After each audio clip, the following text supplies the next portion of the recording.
اور کون سا ایسا شخص ہوگا جو سرکار علیہ الصلوۃ والسلام کی زیارت نہ کرنا چاہے، سرکار علیہ الصلوۃ والسلام کو دیکھنا نہ چاہے۔ ایک شخص تھا، اپنے پیر و مرشد کی بارگاہ میں حاضر ہوتا ہے، کہتا ہے اے شیخ، اے میرے پیر و مرشد، مجھے کوئی ایسا وظیفہ بتائیے، مجھے کوئی ایسا ورد بتائیے، مجھے کوئی ایسا نسخہ بتائیے کہ مجھے سرکار علیہ الصلوۃ والسلام کی زیارت ہو جائے۔ آج ہم میں سے بھی کئی سرکار علیہ الصلوۃ والسلام کی زیارت کی تمنا ہی ہوئی۔ تو اس شخص نے بھی کہا کہ اے میرے پیر و مرشد، مجھے بھی سرکار علیہ الصلوۃ والسلام کو دیکھنا ہے، مجھے بھی سرکار علیہ الصلوۃ والسلام کی زیارت کرنی ہے، کوئی ایسا وظیفہ بتا دیجئے کہ مجھے سرکار علیہ الصلوۃ والسلام کی زیارت ہو جائے۔ اب پیر و مرشد نے کہا کہ ٹھیک ہے، میں تمہیں ایک ایسا ورد بتاتا ہوں، ایک ایسا وظیفہ بتاتا ہوں کہ تمہیں سرکار علیہ الصلوۃ والسلام کی زیارت ہو جائے گی، لیکن شرط یہ ہے کہ آج کا کھانا تمہیں میرے پاس آ کے کھانا پڑے گا، میرے گھر آ کے کھانا پڑے گا، میرے گھر آ کے جب تم کھانا کھاؤ گے تو اس کے بعد میں تمہیں وہ وظیفہ بتاؤں گا۔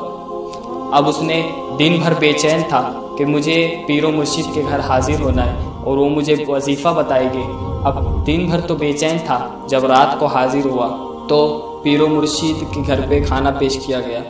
اب جب کھانا کھانے بیٹھا تو کھانا ایسا تھا کہ کھانے میں نمک بہت زیادہ تھا، بہت زیادہ نمک تھا، اتنا زیادہ نمک تھا کہ پہلا نوالا کھانے کے بعد ہی اسے پیاس لگ گئی، اتنا زیادہ نمک تھا۔ اب نمک تو زیادہ تھا اور پانی بھی نہیں تھا، پانی بھی نہیں ملا۔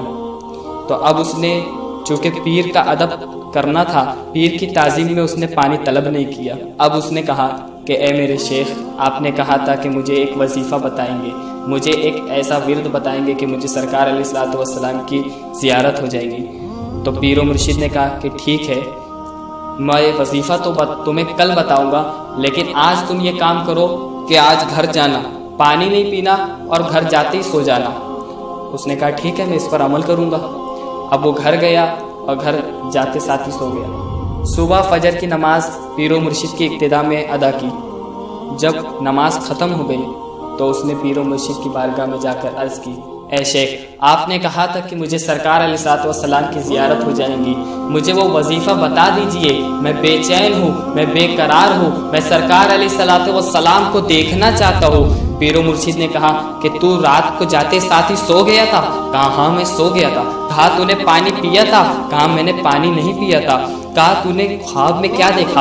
اس نے کہا اے شیخ، اے میرے پیر و مرشد، اے مرشدی، میں نے خواب میں کنواں دیکھا، دریا دیکھی، سمندر دیکھا، جھرنے دیکھے، جہاں نگاہ اٹھی مجھے پانی ہی پانی نظر آیا، مجھے بس ہر طرف پانی ہی پانی دکھائی دیا۔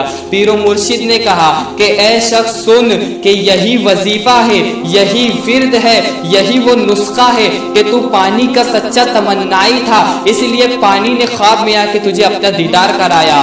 جب پانی خواب میں آ کے تجھے اپنا دیدار کرا سکتا ہے تو آمنہ کا لال تجھے خواب میں آ کے اپنا دیدار کیوں نہیں کرا سکتا؟ تو سچی خواہش پیدا تو کر، تو سچی تمنا پیدا تو کر، تیرا دل سچی تڑپ سے مچلے تو صحیح، تو اپنے دل کو صاف کر تو صحیح، اپنے دل کو پاک کر تو صحیح۔ تو چاہتا ہے کہ تو دنیا کے حسین نظارے بھی دیکھے، تو چاہتا ہے کہ دنیا کے حسین نظارے میں تو مشغول رہے، تو چاہتا ہے کہ تو دنیا کی رنگ رلیاں بھی دیکھتے رہے، اور پھر چاہتا ہے کہ تجھے سرکار علیہ الصلوۃ والسلام کا دیدار ہو جائے گا۔ یہ ہرگز نہیں ہو سکتا۔ تو اپنے دل کو صاف کر، اپنے دل کو پاک کر، پھر تیرے دل سے یہ صدا آئے گی، کچھ ایسا کر دے میرے کردگار آنکھوں میں، ہمیشہ نقش رہے روئے یار آنکھوں میں، انہیں نہ دیکھا تو کس کام کی ہے یہ آنکھیں کہ دیکھنے کی ہے ساری بہار آنکھوں میں۔